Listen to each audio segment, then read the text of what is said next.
রাসূল সাল্লাল্লাহু আলাইহি ওয়াসাল্লাম হাদিসের ভিতরে বলতেছেন ইসলামের মূল ভিত্তি হলো পাঁচটি। বুখারী শরীফের 8 নম্বর হাদিস, রাসূলুল্লাহ সাল্লাল্লাহু আলাইহি ওয়াসাল্লাম বলেন, عن ابن عمر رضي الله تعالى عنه قال قال رسول الله صلى الله عليه وسلم بني الإسلام على 5 شهادة أن لا إله إلا الله وأن محمدا عبده ورسوله وإقام الصلاة وإيتاء الزكاة والحج البيت وصوم رمضان। রাসূলুল্লাহ সাল্লাল্লাহু আলাইহি ওয়াসাল্লাম বলেন ইসলামের মূল ভিত্তি হলো পাঁচটি। এক নম্বর হলো আল্লাহ তাআলার প্রতি ঈমান আনা, আল্লাহ এক এবং রাসূলুল্লাহ সাল্লাল্লাহু আলাইহি ওয়াসাল্লাম আল্লাহ তাআলার বান্দা এবং রাসূল, এরপর ঈমান আনা। দুই নম্বর হলো নামাজ কায়েম করা। তিন নম্বর যাকাত আদায় করা। চার নম্বর বাইতুল্লাহর হজ করা। পাঁচ নম্বর মাহে রমজান মাসের রোজা রাখা। আল্লাহ পাক রব্বুল আলামিন ইব্রাহিম আলাইহিস সালাতু ওয়াস সালামকে যখন বাইতুল্লাহ বানানোর নির্দেশ দিলেন, বাইতুল্লাহ বানানো শেষ হয়ে যাওয়ার পরে রব্বুল আলামিন ইব্রাহিম আলাইহিস সালামকে আদেশ করলেন, হে ইব্রাহিম, ঘোষণা করে দাও, এলান করে দাও, যাতে করে মানুষ এই ঘরকে জিয়ারত করতে আসে, এই ঘরের হজ করতে আসে। সূরাতুল হজ্জের 27 নং আয়াতে রব্বুল আলামিন বলেন, ওয়াযিন ফিন-নাসি বিল-হজ্জি ইয়াতুকা রিজালান ওয়া আলা কুল্লি দামিরিন ইয়াতুনা মিন কুল্লি ফাজ্জিন আমিক। আল্লাহ পাক রব্বুল আলামিন ইব্রাহিম আলাইহিস সালাতু ওয়াস সালামকে বলতেছেন, হে ইব্রাহিম, ঘোষণা করে দাও, এলান করে দাও, মানুষজন যাতে পায়ে হেঁটে হেঁটে উঠে আরোহণ করে, কষ্ট ক্লেশ করে এই বাইতুল্লাহ জিয়ারত করার জন্য আসে।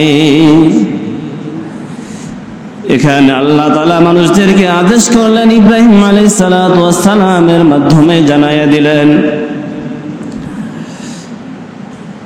এরপরে আয়াত রব্বুল আলামিন বলতেছেন, লিয়াশহাদু মানাফিআ লাহুম ওয়া ইয়াযকুরু ইসমাল্লাহ। এই ঘর জিয়ারত করতে এসে তারা যেন এই ঘর দেখে দেখে উপকৃত হয়।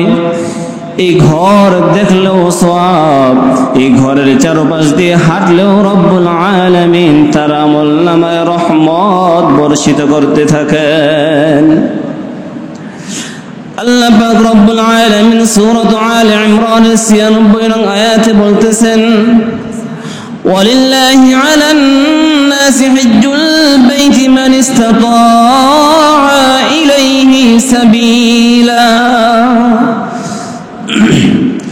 আল্লাহ তাআলা বলেন, ওই সমস্ত মানুষের উপর, ওই সমস্ত মানুষদের জন্য হজকে ফরজ করা হয়েছে যারা এখানে পৌঁছানোর মতো সামর্থ্য রাখে।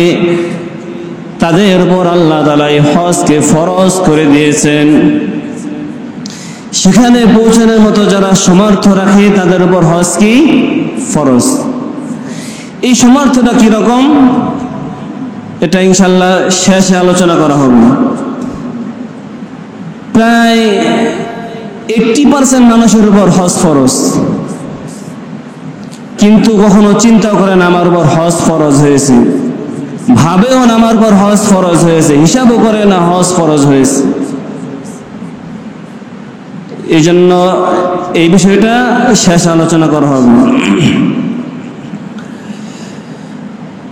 আল্লাহ রাসূল সাল্লাল্লাহু আলাইহি ওয়াসাল্লাম মুসলিম শরীফের 3148 নং হাদিসে বলতেছেন, عن أبي هريرة رضي الله تعالى عنه قال خطبنا رسول الله صلى الله عليه وسلم فقال أيها الناس قد فرض الله عليكم الحج فحجوا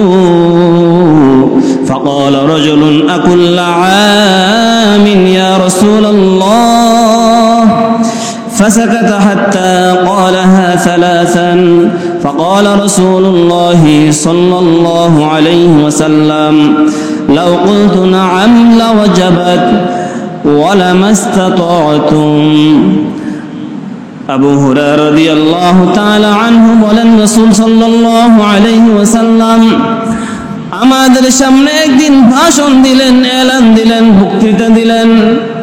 খুতবানা রাসূলুল্লাহ সাল্লাল্লাহু আলাইহি ওয়াসাল্লাম, রাসূল সাল্লাল্লাহু আলাইহি ওয়াসাল্লাম সাহাবীদেরকে সামনে করে ভাষণ দিলেন। فقال أيها الناس, রাসূল সাল্লাল্লাহু আলাইহি ওয়াসাল্লাম বলেন, হে মানুষ সকল, ওয়াদ ফরিদাল্লাহু আলাইকুমুল হজ্জা, আল্লাহ তাআলা তোমাদের প্রতি, তোমাদের উপর হজকে ফরজ করে দিয়েছেন। ফাহুজ্জু, সুতরাং তোমরা হজ করো, আল্লাহর ঘর জিয়ারত করো। فقال رجل أكل عام فقال رجل أكل عام يا رسول الله, এক ব্যক্তি জিজ্ঞাসা করলো, ইয়া রাসূলুল্লাহ, প্রত্যেক বছরে কি আমাদের উপর হজ ফরজ? ফাসাকাতা, রাসূল সাল্লাল্লাহু আলাইহি ওয়াসাল্লাম চুপ থাকলেন। হাত্তা ক্বালাহা সালাসান, অতঃপর তিনবার ওই ব্যক্তি জিজ্ঞাসা করলেন, ইয়া রাসূলুল্লাহ, প্রত্যেক বছরেই কি আমাদের উপর হজকে ফরজ করা হয়েছে?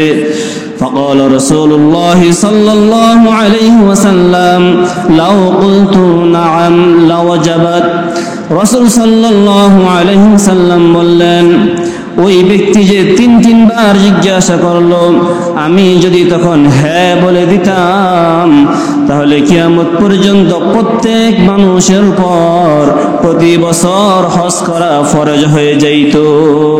ওয়ালামাস্তাতাতুম, তা তোমাদের জন্য কষ্টকর হয়ে যাইত। ইবনে আব্বাস রাদিয়াল্লাহু তাআলা আনহু বলেন, তিনি রাসূল সাল্লাল্লাহু আলাইহি ওয়াসাল্লামকে জিজ্ঞাসা করলেন, ইয়া রাসূলুল্লাহ, কেউ যদি বারবার হজ করে তাহলে তার জন্য কি হুকুম? রাসূল সাল্লাল্লাহু আলাইহি ওয়াসাল্লাম বলেন, হজ মানুষের জীবনে একবার ফরজ হয়, আর যদি কেউ অতিরিক্ত আদায় করে তার নফল হিসাবে গণ্য হবে। হজ জীবনে কয়বার ফরজ হয়? একবার। কয়বার? একবার। রাসূল উম্মতের দিকে তাকায়া, যেন উম্মতের কষ্ট হয়ে যাবে, সাহাবী জিজ্ঞাসা করছেন, ইয়া রাসূলুল্লাহ, প্রত্যেক বছর কি হজ ফরজ? রাসূল বলতেছেন, তা সে জিজ্ঞাসা করছে, আমি যদি তখন শুধু হ্যাঁ বলে দিতাম, তাহলে যারা সামর্থ্যবান তাদের উপর প্রতি বছরই হজ ফরজ হয়ে যাইত। আমার উম্মতের কষ্ট হয়ে যাবে, এই জন্য শুধু একবার হজ ফরজ করা হয়েছে তার জীবদ্দশায়। কিন্তু আমরা এত হতভাগা মুসলমান, হজ ফরজ হওয়ার পরেও শুধু আমরা তা বিলম্ব করতেছি, বলতেছি না সামনের বছর আগে ছেলে সন্তান প্রতিষ্ঠিত হোক, আমার বয়স একটু বাড়ুক, বৃদ্ধ হই, তারপরে হজ করব। এখনো অনেক কাজ বাকি, আগে একটু নয়সে করে ব্যবসা বাণিজ্য করি, ওই জমিটা অন্যরে ঠকায়া কিভাবে আনা যায়, তারপরে হজ করে একবার আল্লাহ আল্লাহ হয়ে যাব, এই চিন্তা।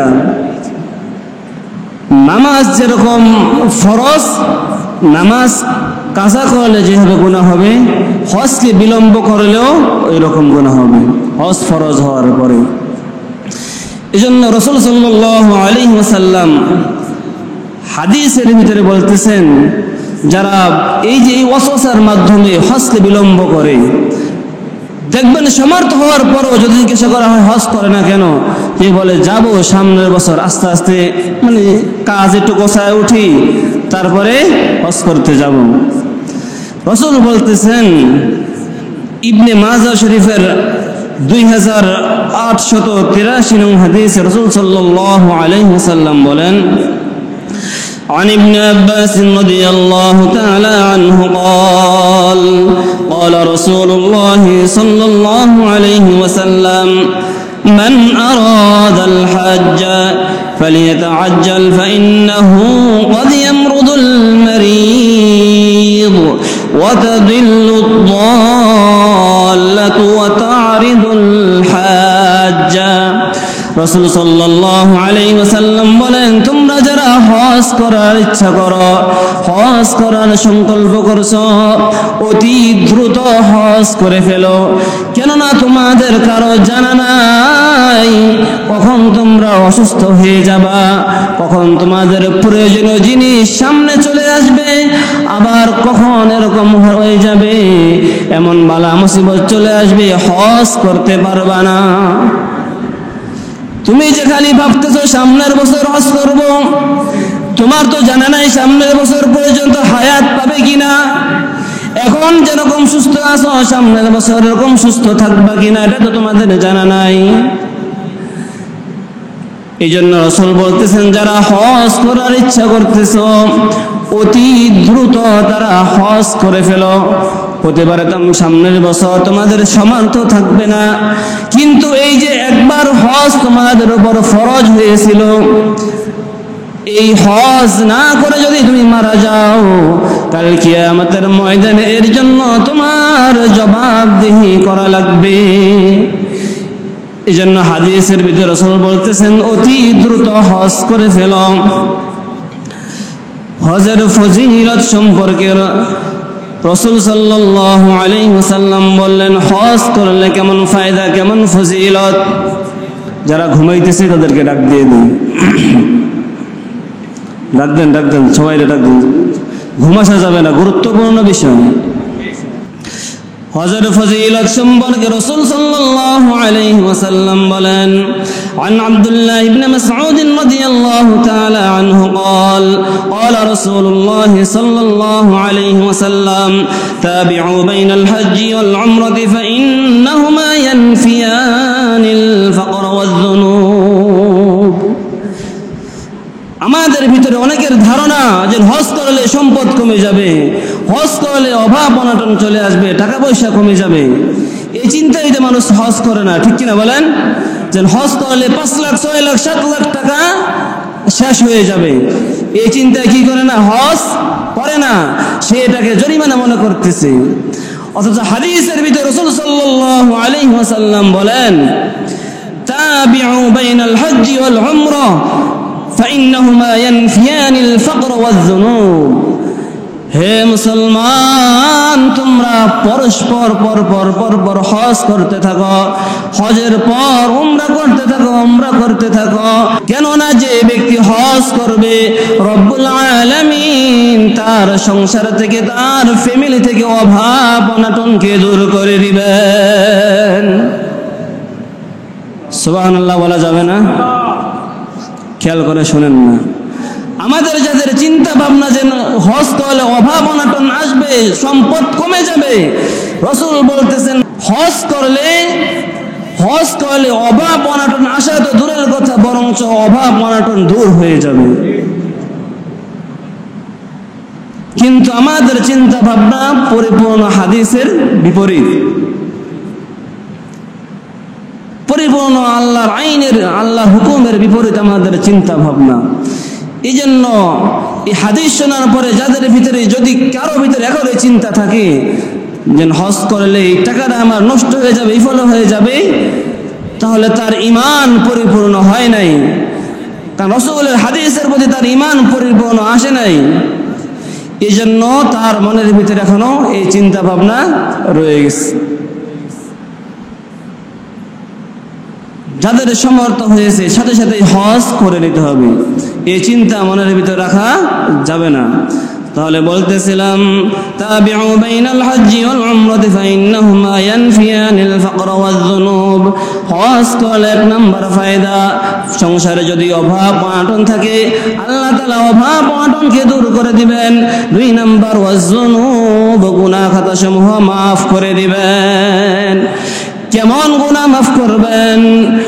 রাসূল সাল্লাল্লাহু আলাইহি ওয়াসাল্লাম বলেন, বুখারী শরীফের 1431 নম্বর হাদিসে রাসূল সাল্লাল্লাহু আলাইহি ওয়াসাল্লাম বলতেছেন, আন আবি হুরায়রা রাদিয়াল্লাহু তাআলা আনহু قال قال سمعت النبي صلى الله عليه وسلم يقول من حج لله فلم يرفث ولم يفسق رجع كيوم ولدته أمه রাসূল সাল্লাল্লাহু আলাইহি ওয়াসাল্লাম বলেন, যেই ব্যক্তি আল্লাহর জন্য হজ করলো, হজে যে কোনো অশ্লীল কাজ করলো না, কোনো গুনাহের কাজ করলো না, কাউকে কোনো কষ্ট দিল না, সেই ব্যক্তি এমন ভাবে নিষ্পাপ হয়ে যাবে, সেই ব্যক্তির গুনাহগাত আল্লাহ তাআলা এমন ভাবে মাফ করে দিবেন, যেই দিন সে তার মায়ের গর্ভ থেকে ভূমিষ্ঠ হয়েছিল ওই দিনের মতো আল্লাহ তাআলা তাকে নিষ্পাপ করে দিবেন। যখন বাচ্চা মায়ের গর্ভ থেকে ভূমিষ্ঠ হয় তার কোনো গুনাহ থাকে? তখন নিষ্পাপ মাসুম বাচ্চা যেই দিন মায়ের গর্ভ থেকে ভূমিষ্ঠ হইল, রাসূল বলতেছেন ওই দিনের মতো সে নিষ্পাপ হয়ে যায়। গুনাহ মাফের দরকার আছে না নাই? আমাদের মাত্র অল্প কিছু টাকা খরচ করলে আপনি নিষ্পাপ বেগুনাহ মাসুম হয়ে যাইতেছেন। দুনিয়াতে আম্বিয়া ইকরাম রাসূল সারা যত মানুষ দুনিয়াতে আসছেন সকলেই গুনাহগার, কোনো না কোনো ভাবে গুনাহ হয়েই যায়। গুনাহ মাফ করে যদি দুনিয়াতে যায়, দুনিয়া থেকে কবরে যায়, হায় আফসোস। আজকে দুনিয়াতে আপনার কিছু টাকা খরচ হবে এই জন্য হজ করতেছেন না, গুনাহ মাফ করাইতেছেন না, কিন্তু আপনি যদি কবরে গুনাহর কারণে ধরা খেয়ে যান, আপনি কয় টাকার বিনিময়ে হাসরের ময়দানে মুক্তি পাবেন? কয় হাজার টাকার বিনিময়ে মুক্তি পাবেন? কয় লাখ টাকার বিনিময়ে মুক্তি পাবেন? কয় কোটি টাকার বিনিময়ে হাসরের ময়দানে আপনি গুনাহ নিয়ে উঠলে মুক্তি পাবেন? সূরাতুল মাআরিজের ভিতরে রব্বুল আলামিন বলতেছেন, ইয়াওয়াদুল মুজরিমু লাউ ইফতাদি মিন আযাবি ইয়াউমিযিন বিবানিহি। গুনাহগার ব্যক্তি যখন কিয়ামতের ময়দানে উঠানো হবে, গুনাহগার ব্যক্তি যেই ব্যক্তি তার সম্পদকে খরচ করত না আল্লাহর জন্য, সন্তানের ভবিষ্যতের জন্য সম্পদকে খরচ করত না, ব্যাংক ফেলে জমা করে রাখত, সন্তানের ভবিষ্যতের চিন্তা করত, সেই গুনাহগার ব্যক্তি কিয়ামতের ময়দানে যখন ধরা খেয়ে যাবে, মুসলমান খেয়াল করে শুনেন আল্লাহর কোরআনের কথা, কোরআনের কথা সূরাতুল মাআরিজের 11 নং আয়াতে রব্বুল আলামিন বলতেছেন কত ভয়াবহ কথা। আপনি আজকে এই সন্তানের মায়ায় মাথার ঘাম পায়ে ফেলে রোদ্রে পুড়ে বৃষ্টিতে ভিজে কষ্ট করতেছেন, কিয়ামতের ময়দানটা এত ভয়াবহ হবে। সেই দিন যদি আপনি ধরা খেয়ে যান, আল্লাহ বলেন সেই দিন গুনাহগার বান্দা বলবে, ইয়াওয়াদুল মুজরিমু লাউ ইফতাদি মিন আযাবি ইয়াউমিযিন বিবানিহি। আল্লাহ আমাকে আমার সন্তানের বিনিময়ে হলেও আমাকে মুক্তি দান করেন। একটু চিন্তা করেছেন কত ভয়াবহ কথা। আজকে সন্তানের জীবনের মায়ায় আপনি ধন সম্পদ খরচ করতেছেন না, অর্থ ব্যয় করতেছেন না, ভবিষ্যতে সন্তান কি করে খাবে। কিন্তু কিয়ামতের ময়দানে আপনি যখন ধরা খেয়ে যাবেন, তখন সন্তানকে হাজির করবেন, আল্লাহ আমার সন্তানকে নেন, তারপর আমাকে মুক্তি দান, জান্নাত দান করেন এর বিনিময়ে। কত ভয়াবহ কথা। দুনিয়াতে দেখবেন যখন মানুষ মামলা মোকদ্দমায় ফেসে যায়, তখন একটু ঘুষ দিয়ে বাঁচার চেষ্টা করে।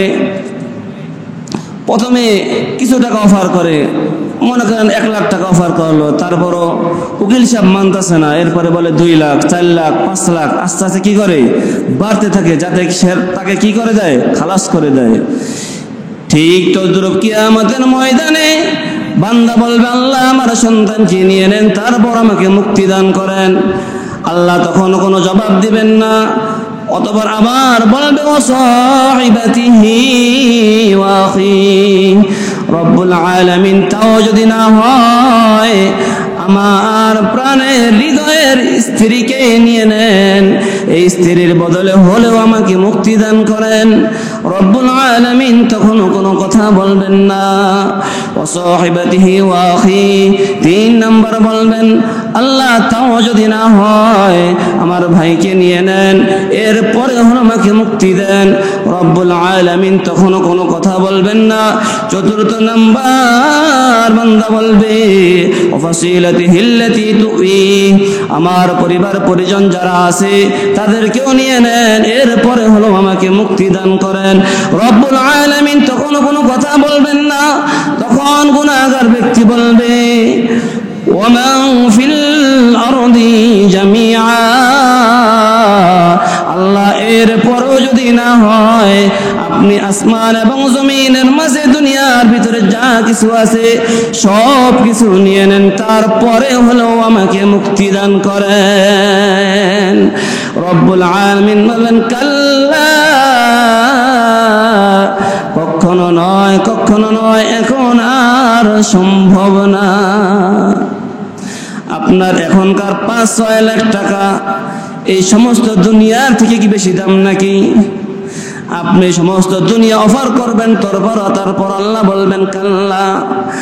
আর আপনি এখন 5-6 লাখ টাকা খরচ করে গুনাহ মাফ করাইতেছেন না। ও মুসলমান, তখন আল্লাহ বলবেন কাল্লা ইন্নাহা লাযা, এই দেখো সেই আগুন, নাযাআতাল লিশাওয়া, সেই আগুন তার শরীরে সমস্ত গোশতগুলি একবারে ঝলসে দিবে। তাদউ মান আদবারা ওয়া তাওয়াল্লা, আল্লাহ বলবেন ওরে বান্দা আমার ডাক শোনার পরেও ইমাম সাহেব মসজিদে বয়ান করেছিল হজ করতে যা, যাকাত দে, এটা শোনার পরও তুই ওয়াতাওয়াল্লা মুখ ফিরিয়ে নিয়েছিলে, কথা শুনোস নাই। ওয়াজামা ফাআওয়া, তুমি তোমার সম্পদকে সঞ্চয় করে রেখেছিলে, জমা করে রেখেছিলে, হজ করো নাই, যাকাত দাও নাই। আজ তোমার জন্য এই আগুন উপস্থিত, এটা ছাড়া আর কোনো তোমার উপায় নাই। অন্য এক আয়াত রব্বুল আলামিন বলেন আলাম তাকুন আয়াতি তুতলা আলাইকুম ফাকুনতুম বিহা তুকাযযিবুন। বান্দা যখন মুক্তি চাইবে আল্লাহ বান্দাকে ডাক দিয়ে বলবে ওরে বান্দা তোর নিকট কি আমার আয়াতে কারিমা পৌঁছায় নাই? আমার আয়াত তো তোর নিকট পৌঁছাইছিল, আমার হুকুম আমার আদেশ তো তোর নিকট পৌঁছাইছিল। তখন তুই অস্বীকার করেছিলি দুনিয়ার সাধারণত আরাম আয়েশের জন্য, ভোগ বিলাসের জন্য অস্বীকার করেছিলি। ও মুসলমান, একটু চিন্তা করেন, আপনার হায়াতের জিন্দেগির যদি 40 বছর যে থাকে, 40 বছর হয়ে থাকে, চোখটা বন্ধ করেন, দেখেন 40 বছর চোখের পলকই শেষ হয়ে গিয়েছে। আর বেশি হলে 40 বছর বাঁচবেন। এরপরে মৃত্যু একদিন অবধারিত, মৃত্যু হতেই হবে, আল্লাহর দরবারে দাঁড়াতে হবে। কি নিয়ে আল্লাহর দরবারে দাঁড়াইবেন? বারবার বলতেছি, জন্য চিন্তা করেন, আল্লাহ হুকুমের পাবন্দি করেন। যাদের উপর হজ ফরজ হয়েছে হিসাব করে হজ আদায় করেন, হজ আদায় করেন, হজ করে ফেলেন। আর না হয় কাল কিয়ামতের ময়দানে কোনো মুক্তির কোনো ব্যবস্থা নাই। আল্লাহ পাক রব্বুল আলামিন হাদিসে কুদসির ভিতরে বলতেছেন, ইবনে হিব্বানের 3703 নম্বর হাদিসে আল্লাহ পাক রব্বুল আলামিন বলেন عن أبي سعيد الخدري رضي الله تعالى عنه أن رسول الله صلى الله عليه وسلم قال قال الله إن عبدا صحت له جسمه ووسعت عليه في المعيشة يمضي عليه 5 أعوام لا يفد إلي لمحروم। হাদিসে কুদসির ভিতরে আল্লাহ তাআলা বলেন, যেই বান্দাকে আমি একটি সুস্থ শরীর দান করলাম, জীবন যাপনের জন্য সম্পদ দান করলাম, টাকা পয়সা দান করলাম, এমত অবস্থায় তার 5 বছর অতিবাহিত হয়ে গেল। কয় বছর? 5 বছর অতিবাহিত হয়ে গেল। আপনি আল্লাহর দরবারে হাজিরা দেন নাই, হজ করেন নাই। আল্লাহ তাআলা বলতেছেন লা ইয়াফিদু ইলাইয়া লিমাহরুম, ওই ব্যক্তি মাহরুম, ওই ব্যক্তি ধ্বংস। আল্লাহ বলতেছেন আপনি যদি 5 বছর আল্লাহর দরবারে হাজিরা না দেন, হজ ফরজ হওয়ার পরেও আপনি ধ্বংস, আপনি ধ্বংস, মাহরুম। আল্লাহ যদি আপনাকে ধ্বংস বলেন, আপনি নাজাত পাবেন কিভাবে? বলতেছিলাম হজের 2 নাম্বার ফায়দা। 1 নাম্বার ফায়দা হলো হজ করলে সম্পদ বৃদ্ধি পাবে। 2 নাম্বার, হজ করলে জিন্দেগির গুনাহ খাতা মাফ হয়ে যাবে। 3 নাম্বার, রাসূল সাল্লাল্লাহু আলাইহি ওয়াসাল্লাম বলেন, ওয়ালাল উমরাতু ইলাল উমরাতি কাফফারাতুল লিমা বাইনাহুমা ওয়াল হজ্জুল মাবরুর লাইসা লাহু জাযাউন ইল্লাল জান্নাহ। যে ব্যক্তি হজ করবে, হজ করার প্রতিদান হলো শুধুমাত্র একমাত্র জান্নাত। অর্থাৎ আপনি যদি আপনার হজ কবুল করাইতে পারেন, রব্বুল আলামিন বলতেছেন জান্নাত ব্যতীত এর প্রতিদান আর কিছুই হতে পারে না। আর যদি হজকে অস্বীকার করেন, সূরা আলে ইমরানের 96 নং আয়াতে রব্বুল আলামিন বলতেছেন, ওয়ামান কাফারা ফাইন্নাল্লাহা গনিয়্যুন আনিল আলামিন। যেই ব্যক্তি হজকে অস্বীকার করলো, সেই ব্যক্তি জেনে রাখো ফাইন্নাল্লাহা গনিয়্যুন আনিল আলামিন, আমি তার প্রতি কোনো মুখাপেক্ষী না। আল্লাহ আপনার প্রতি মুখাপেক্ষী। আপনি ইবাদত না করলে আল্লাহর কোনো ক্ষয়ক্ষতি হবে? কোনো কিছুই হবে না, বরং আপনি আল্লাহর কাছে মুখাপেক্ষী, আপনার গুনাহ মাফ করাইতে হবে। এজন্য এখন শুনেন কার উপর হজ ফরজ, কার উপর হজ ফরজ, খেয়াল করে শুনেন, খেয়াল করে শুনেন। যদি আপনার এরকম আর্থিক অবস্থা থাকে, মনে করেন 1 নাম্বার বিষয় হলো, যদি কার ব্যাংকে এরকম 5-7 লাখ টাকা থাকে, এটার উপর 1 বছর অতিবাহিত হবে না, হতে হবে না। যদি 5-7 লাখ টাকা ব্যাংক থাকে, আপনার ব্যাংক ব্যালেন্স থাকে, আপনার উপর অটোমেটিক হজ ফরজ। এখানে আর কোনো কথা নেই, আপনার উপর হজ ফরজ। 2 নাম্বার বিষয় হলো, অনেকে এরকম আছে 10-12% জমি এরকম রয়েছে, আপনার কিছু কাজে লাগে, কিছু লাগে না, কিছু এমনিতেই পড়ে রয়েছে রাস্তার পাশেই। আপনার ওই জমিনের এরকম দাম রয়েছে যে 2%-3% বিক্রি করলে আপনি হজ করতে পারেন। 2-3% বিক্রি করলে আপনি হজ করতে পারবেন। আপনার জমি এখনো পড়ে আছে, কোনো কাজ করেন না। অথবা আপনি যদি ওই 2-3% বিক্রি করে আবার পুনরায় দেশে এসে বাকিটা দিয়ে আপনি চলতে পারেন, এমন অবস্থায় আপনার উপর হজ ফরজ। এখানে অনেক লোক এরকম আছে 10-12% মালিক, প্রত্যেকটা শতাংশের দাম 5 লাখ, 6 লাখ, 4 লাখ এরকম করে। এরকম ব্যক্তিদের উপর হজ ফরজ। আবার অনেকে আছে 5-7 লাখ টাকার মোটর সাইকেল চালায়, এরকম আছে না? তাদের উপর হজ ফরজ। ওই মোটর সাইকেল তার কোনো কাজের জন্য কিনে নাই, সে শুধু নিজে আরাম আয়েশের জন্য কিনেছে, তার উপর হজ ফরজ। অনেক সরকারি চাকরিজীবী আছে, সরকারি চাকরি থেকে যখন রিটায়ার হয়েছে, 10 লাখ, 12 লাখ, 15 লাখ টাকা পাইছে, টাকা নিয়ে ব্যাংকে জমা করে রাখছে সন্তানের ভবিষ্যতের জন্য, তার উপর হজ ফরজ। হজ করেন নাই, গুনাহগার হয়ে যাবেন, কিয়ামতের ময়দানে ধরা খেয়ে যাবেন। আল্লাহ তাআলার ফরজ বিধান, নামাজ যেরকম ফরজ, হজ এরকম ফরজ। এখানে কোনো বাহানা চলবে না যে সন্তানের বিবাহ দিতে পারি নাই তাই হজ করতে পারলাম না, কিছুদিন পরে করলাম, এই কোনো চিন্তা, এই কোনো আশা চলবে না। কারণ সন্তানের বিবাহ দিতে পারেন নাই, আপনি তো নামাজ পড়তে আসতেছেন না, আপনি খানা খাইতেছেন, সব করতেছেন, হজ কেন পারবেন না? এখানে সন্তানের বিবাহ দিতে পারি নাই, সন্তানের ভবিষ্যৎ সেটেল হয় নাই, সেটেল করে তারপরে হজ করব, এরকম কোনো কথাবার্তা চলবে না। সুতরাং আপনার যে সম্পদ রয়েছে, এই সম্পদ আপনি নিজে যদি না বোঝেন আপনার উপর হজ ফরজ হয়েছে কিনা, কোনো আলেমের কাছে যেয়ে বলবেন যে আমার এই পরিমাণ সম্পদ রয়েছে, আমার উপর হজ ফরজ হয়েছে কিনা। আর না হয় আপনি ধরা খেয়ে যাবেন কিয়ামতের ময়দানে। দুনিয়া তো আপনি দলিল না বুঝলে, আপনি যে ভালো বোঝে তার কাছে যান, দেখ দিয়ে এই জমিটা আমি পাইমো কিনা, যায় না? দৌড়ায়, রাস্তায় রাস্তায় দৌড়ায়, যে বোঝে, মানে একটা জমি ছুড়ানোর জন্য সবার কাছে যায়, এই জমিটা আমি পাবো কিনা, একটু দেখ, দলিলটা দেখ, আমি তো বুঝি না, একটু দেখ। এরকম আছে না সমাজে? অভাব নেই। কিন্তু আল্লাহর আইনের বিষয়, আল্লাহর হুকুমের বিষয় আপনি যখন আলেমের নিকট আসেন না যে আমার এই পরিমাণ সম্পদ রয়েছে, আমার উপর কি যাকাত ফরজ হয়েছে, আমার উপর কি হজ ফরজ হয়েছে, সবাই এরকম না। আলহামদুলিল্লাহ কয়েকজন আছে পরামর্শ করে যে হুজুর আমার এই পরিমাণ স্বর্ণ সম্পদ রয়েছে, আমার উপর যাকাত হজ ফরজ হয়েছে কিনা, এরকম এখানেও আছে, অনেকে পরামর্শ করে। এই জন্য আল্লাহর হুকুমের বিষয়ে সাবধান। আল্লাহ পাক রব্বুল আলামিন সকলকে তার পবিত্র ঘর হজ্জে বাইতুল্লাহ জিয়ারত করার তৌফিক দান করুক, সকলে বলি আমিন। ওয়া আখিরু দাওয়ানা আলহামদুলিল্লাহি রাব্বিল আলামিন। যারা শেষে আসছি 4 রাকাত ক্বাবলার জন্য